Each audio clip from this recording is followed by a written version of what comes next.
错啊，很方便，可以让小朋友就是有一个地方可以活动，然后放电这样。这边的话，教玩具很多，然后可以让小朋友尝试不一样的发展，有大肢体的，也有小动作的，对啊。那其他亲子馆其实每一个都还不错，都有他们的特色主题。觉得这里就是蛮特色的，因为这边是以那个园艺为主题嘛，那蛮多就是其他亲子馆没有看到的玩具，木头的啊，或者是其他的相关的玩具这样子。我想亲子馆呢，对我们呢代表的不只是一个空间的意义，它其实代表着家里面不一样的人对于孩子之间互动的一个大的环境跟可能性。所以我们看到了这个新的一代在照顾孩子的全家投入的过程，已经跟过去完全不一样了。所以整个亲子馆给我们的精神就是全家，甚至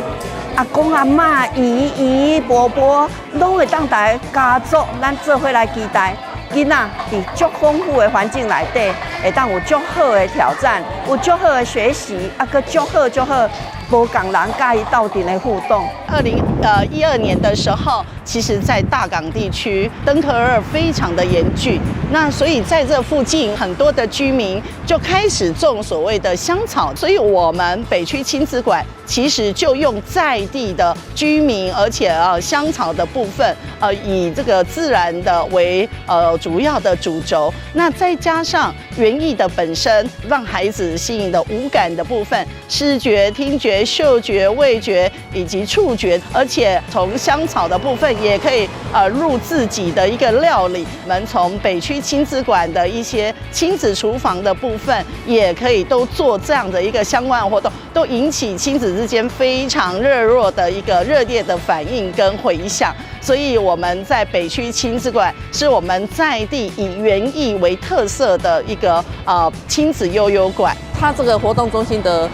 建筑物哈，它很特别，就是1楼我们大合里在用的，就是办一些公益活动啊哈，而且大型的。那2楼是日照，现在日照哈嘛是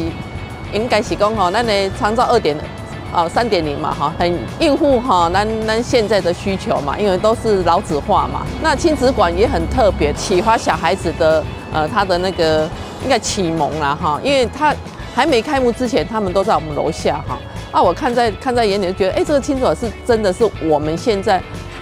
很迫切需要的哈，因为较早拢是一种阿嬷顾孙，因为生较少嘛哈，家长来顾这囡仔，他们一起游戏，我是觉得这个很好。掌握施政3分钟，台南进步向前冲。2、1，北区亲子悠游馆温馨开幕。我们今天非常开心哈，可以一起到我们北区大合里成立我们亲子悠游馆，那也是我们全市第13处的亲子悠游馆。非常谢谢我们台南市议会的议员的帮忙跟协助，让我们的政策呢可以一直的推动下去，来成就我们青年家庭减少负担，而且呢可以受到政府政策的这个帮忙，让他的小朋友可以有一个很好的空间来活动。在办理亲子悠游馆的过程，包括设计还有委办，我们给这个昆山科大庄副校长他们的团队来接手各个设计的项目跟课程的安排，我想是最适合我们台南市的市民。北区的大合里的这个亲子悠游馆已经开幕了，欢迎我们的家长、小朋友、大朋友，大家一起来。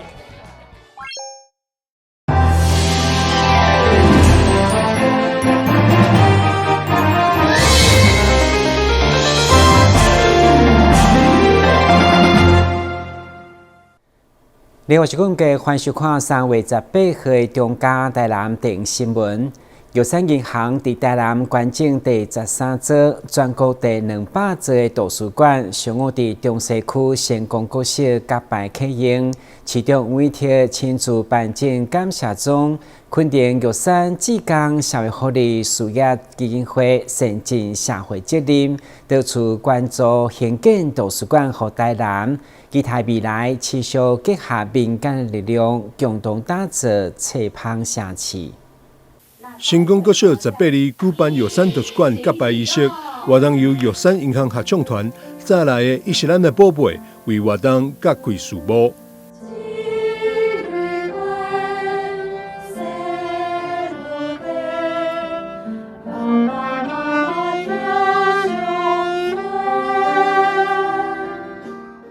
市长委特指出，成功国小校舍历经多年的兴建过程，期间因为地下文化古迹资产丰富，需配合调查甲文书保存作业，造成工期延长。如今将伊全面启用，成为一间全新的老学校。现在阁有了玉山图书馆的进驻，将会大幅提升学习环境品质，和学生拥有更加完善的活读资源。新的老学校需要新的图书馆，好，那所以谢谢玉山金控能够提供这么好的一个图书设施来给我们的同学。那我相信同学在这个新的老学校也用这么多新的图书设施，一定有很好的学习成果。希望说这个图书馆要能够契合我们整个的赤坎文化园区，所以各位有看到，在这个里面就是我们学校的校史馆。把我们学校的校史跟图书馆做一个结合，也让小朋友在阅读的同时可以了解我们的历史。玉山200就坐落在2026的今天，所以台南400建成300，然后玉山200成就了成功100分。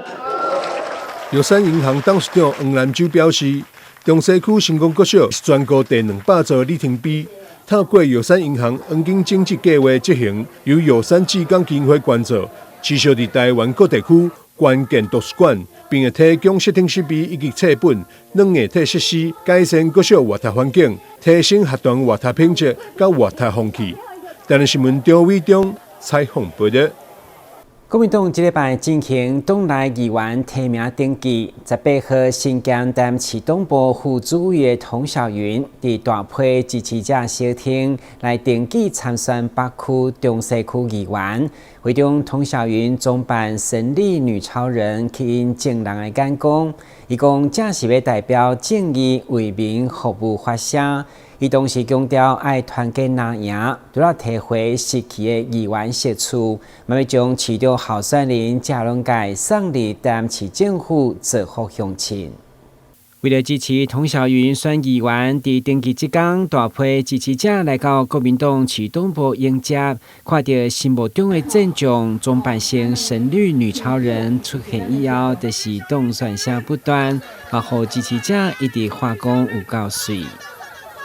的精神，把咱的第三席抽回来，谢谢。好棒哦！有没有正义超人？现场还要一定会动算。正义的发生就是女超人的真正的意义。童晓云伫北区担任8党里长期间，曾经是里长联谊会会长，即马阁是现任妇女会理事长。加上国民党为了借重伊的人脉加基层实力，嘛聘伊做台南市副主委，所以除了变议员，将北区、中西区失去的一席讨回来，也阁要团结拿军，将谢龙介送入台南市政府。我们就是一步一脚印。我从政以来，这10几年来，我没有断过。就算我任何的职位，我还是继续服务我们的选民。很多的案件，很多的选民都一直给我们反馈，他们想要改变一下，要绿地变蓝天，把我们他们所做33年没有做到的，我们换个执政党。换个我们的谢荣介候选人来执政，希望我们的乡亲可以再次支持我们谢荣介市长候选人，还有我北区、中西区的市议员候选人。童晓云面对北区、中西区7个抢6个竞争，加上对手嘛有偏偏是谢龙介子弟兵蔡综合，毋过伊强调毋惊被边缘化，会努力争取中间选民认同，持续扩大选票。而这嘛是伊今日总办神力女超人，要凸显正义之声来服务的精神。随时打电话给我们24小时服务。由基层开始，因为本身我也当过8年的里长，所以我知道里民要澄清非常的困难，所以只要找到我都在你们身边。正义之神、女超人、女战将、国民党的女战将，还有我们的所有乡亲的女战将，谢谢。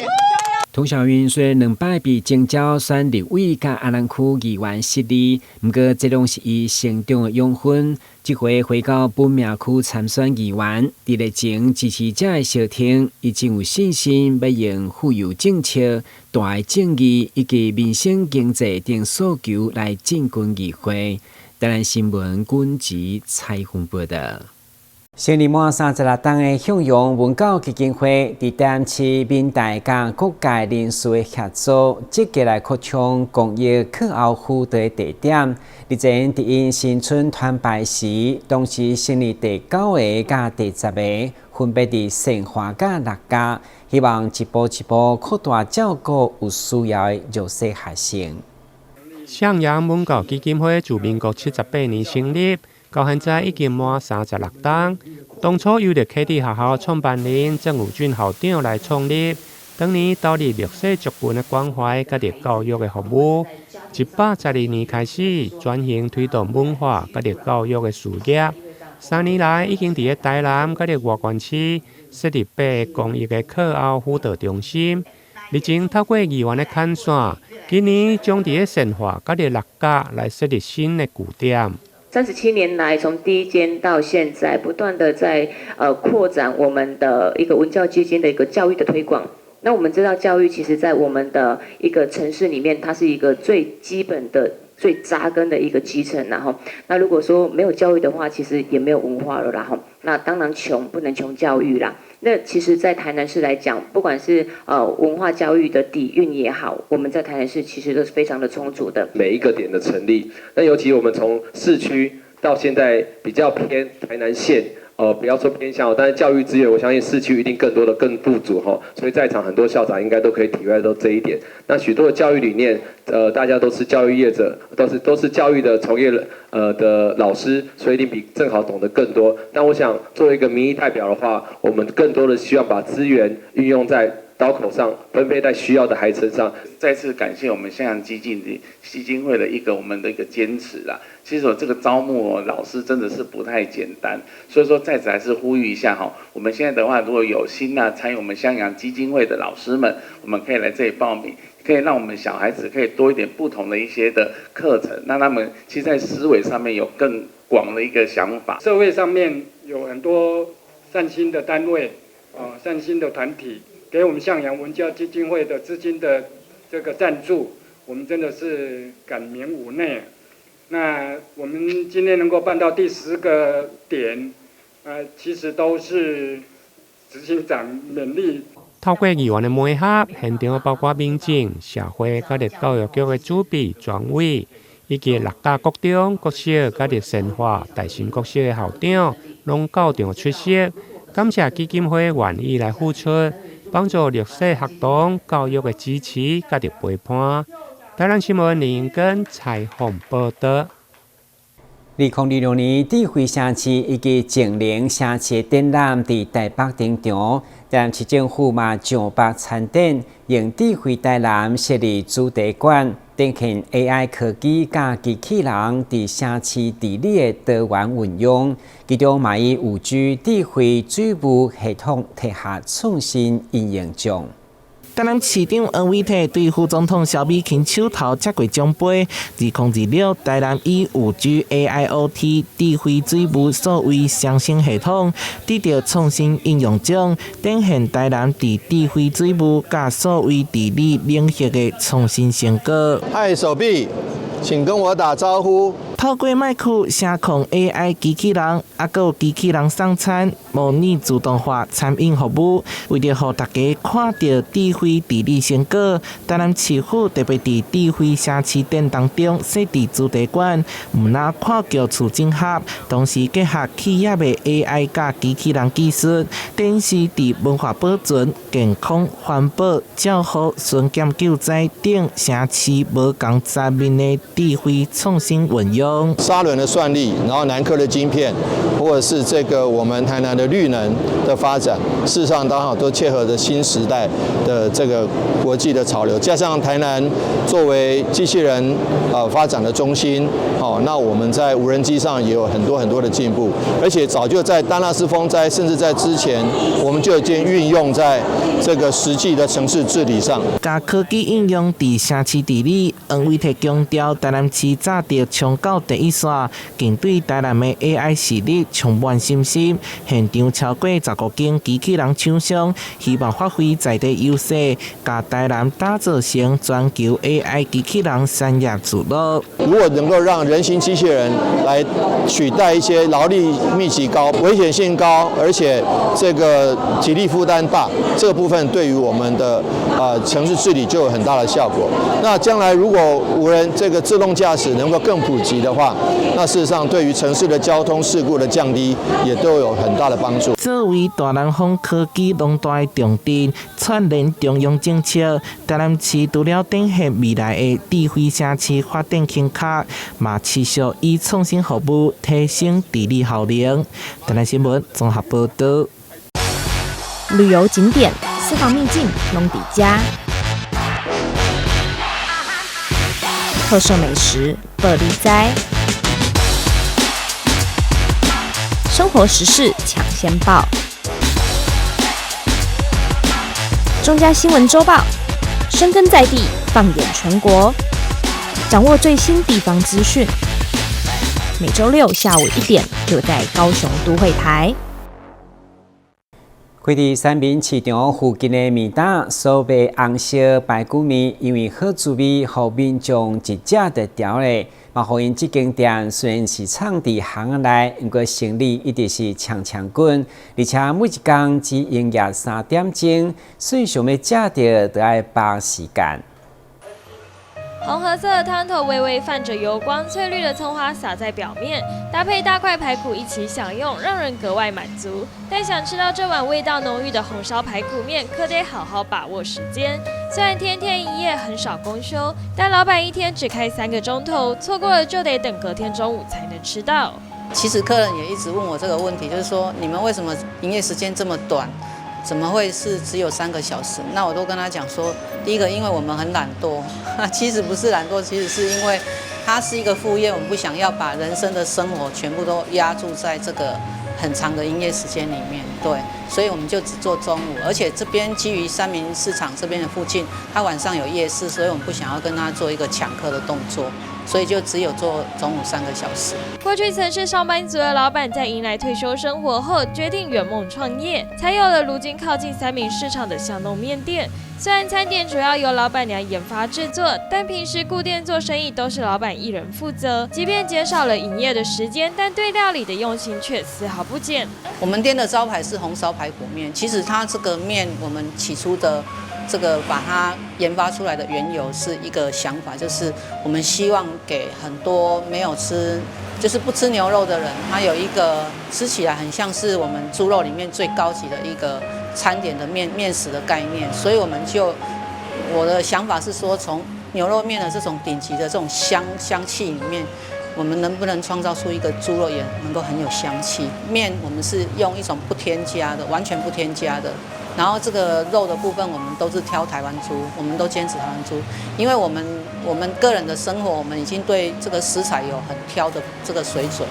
所以一直我们来做这个餐饮的部分，我们就会秉持这样子的想法。开业3年左右的小面店，在巷弄中飘香，靠着招牌的红烧排骨面，吸引了不少居民上门。好吃的滋味也让人一吃成主顾。记者洪俊杰、李品荣高雄报道。2026年，罗德的农游季盛大开幕。今年特别伫罗德区公所头前以及大鼓山规划16个美丽地景科技艺术，展期将到4月19号。透过镜头，先带大家做回来看卖。3、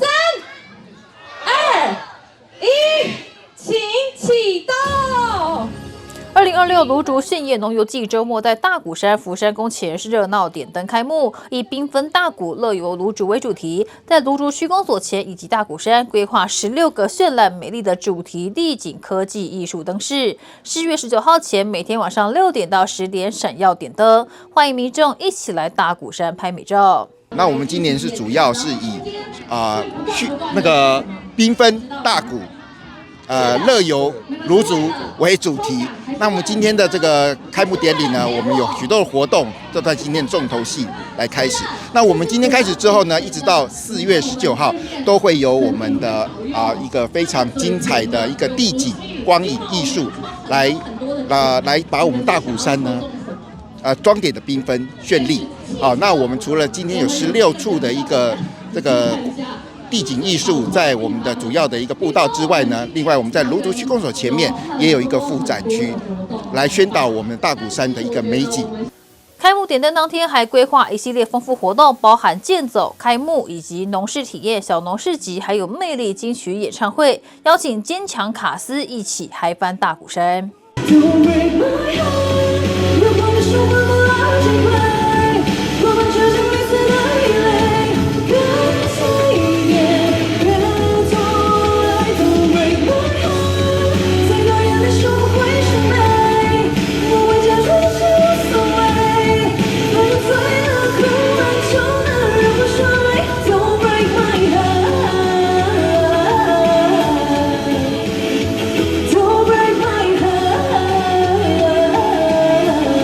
芦竹炫夜农游季在展区中规划不少漂亮的灯组，有绝美的艺术廊道，用灯光营造的垂柳，就连大家最爱的夜景观景台都有特别营造绚烂灯饰，不管哪里都好拍。有大手跟小手，还有我们的QQ 码，还有我们的炫夜步道，还有公所一个拍照区，在前面的入口处意象。那你有个人最比较喜欢，建议大家一定要看的是哪一个？来入口处拍照最漂亮，最漂亮。还有我们的福山宫里面的土地公，还有我们的月老、文昌帝君。2026芦竹炫夜农游季跟大鼓山及坑子溪2大休闲农业区合作，在晚会现场整合小农市集，并致力推广农实力，透过绚丽的地景科技灯饰跟丰富的系列活动，打造农游首选就在芦竹的在地品牌形象，邀请民众一起共襄盛举，体验芦竹之美。记者赖伟一团报道。面对少子化甲个人化，如何让科技不只是少年人的专利，而是成为无共世代交流的桥梁？所以新北市民权社区就举办一场无人无人机的营队，将最近最流行的无人无人机卡球炸伫社区，邀请长辈甲少年一辈做伙参加，借着飞行甲操作的过程，拍开一场跨世代对话。新北市永和区民权社区发展协会近日举办一场别开生面的无人机冬令营。执行长邱秀兰表示，社区长期推动智慧共生与轻盈共学模式，希望透过创新活动，让长者走出家门，也让年轻人看见长辈的活力与潜力。这次特别选择被视为科技运动的无人机足球作为媒介，就是希望打破无人机只是年轻人玩的刻板印象。我们办了一场的冬令营，让这些我们的社区里面的小朋友跟我们的长辈一起互动。那我们也希望是借个这个无人机足球，让整个社区里面的老幼共荣共学。那年轻人呢，这些小孩子透过长辈的教学，他也看到那长辈很厉害哦，自己还会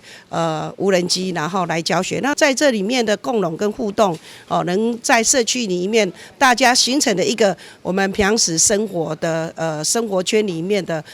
就是很自然的大家互助合作的那个概念。执行长邱善指出，无人机足球结合科技操作与团队合作，不仅考验脑力与手眼协调，更需要临场反应与空间判断。长者透过学习操控飞行器，刺激脑部连结，训练手指灵活度，有助于延缓失能与失智；而青少年则在陪伴与组队的过程中，学习耐心与沟通。让科技成为情感连结的工具，而非冷冰冰的机器。活动现场不止永和在地居民热情参与，中和区嘉和里里长陈德福也特地带领12位里民前来体验。陈德福表示，大家玩起来仿佛回到童年，它不只是个游戏，还可以训练脑力与手指灵活度。透过这样的活动，长者在心智反应、手部操作与空间感知上都能获得提升，是一项兼具趣味与教育意义的社区创新运动。来学呢，它可以训练我们的智力，然后训练我们的双手的灵活度，以及呢，怎么样去临机应变，这个球左右上下哈，它跑来跑去，你要怎么样去控制？所以呢，每一个人这样子玩，可以在心智上，在手灵活上，在脑力上都会进步。所以，我觉得这个活动非常的有意义。教练也观察到不同世代在学习上的差异，表示无人机操作仰赖左右手与大脑反应的协调。小朋友因为好奇心强、反应快，学习速度相当惊人。相较之下，长者虽然步调较慢，但专注聆听指导，一步步摸索，稳扎稳打，也逐渐掌握诀窍。无人机它靠的就是左右手跟大脑的连接的反应能力。所以当然呢，以小朋友跟大人来比的话，小朋友他们的反应能力会比我们更好。所以今天教小朋友，我感觉其实比教大人轻松很多，因为他们其实呢反应非常的快，甚至呢我们今天还有一个小朋友，他甚至我们说要看尾灯来控制前后左右，他甚至可以不用看尾灯，他就可以控制，所以非常棒。所以年纪还是最大的障碍。我的方式就是，我先告诉你的尾灯在哪个方位，你自己有个目标，我可以省掉几秒钟，不要浪费那个时间，因为电池是有限的，好。然后左手右手，我会用左手前，对不对？就是上升，左手下降，右转就是要回，就是尾灯，右手呢上下，前后左右，所以我就喜欢说左右，还是右前右后，这样子他们就比较不会这么复杂化。参与冬令营的学生也收获满满。有学员表示，寒假如果只是在家滑手机，不如来学习无人机足球，既能动脑又能动手，感觉自己变得更聪明，头脑更灵活。另外一名学生表示，这是他第一次接触无人机足球，成为寒假第一堂学习课程，既新鲜又充满成就感。因为我觉得在寒假的时候在家玩手机，不如来这边训练头脑玩无人机。我在这边最大的收获是我感觉我变得更聪明了，而且我觉得我的脑袋变得更灵活了。我从来没有学过无人机足球，参加这个冬令营我觉得很开心，这是我寒假第一个学习。我觉得这个无人机足球令我最有收获的是，就是可以自己驾驶无人机足球去闯关，或是穿越各个障碍物，然后也可以尝试各种不同的飞行的方法。邱爽强调，科技发展日新月异，但真正重要的不只是设备本身，而是如何让不同世代能在同一个空间里共同学习，彼此理解。当阿公阿嬷与笑莲娜同场操控飞行器，讨论尾灯方向与飞行角度时，距离自然缩短，笑声也在场地里此起彼落。在这股无人机旋风中，民权社区不只举办一场冬令营，而是为社区注入崭新的运动能量与学习模式，也培养永和区青少年成为无人机运动的新生力军，为台湾混龄组无人机足球注入新血。少年的阿公阿嬷下尾球冬令营，欢迎你！赞！记者肖志宏新北场报道。感谢收看3月18号的中嘉台南电新闻，我是顾文杰，咱再会。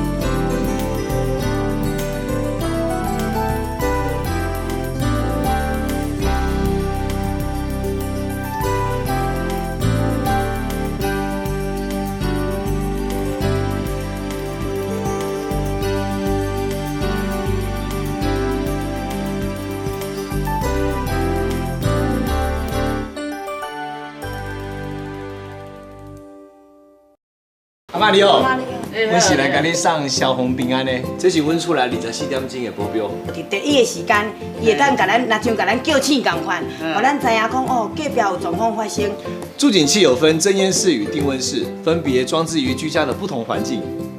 助警器是居家防火的预警防线，安装完成，按键测试，它将成为居家的守护者。安装助警器，5增5波比哦。公务人员依法行政，行使裁量权，做成行政处分，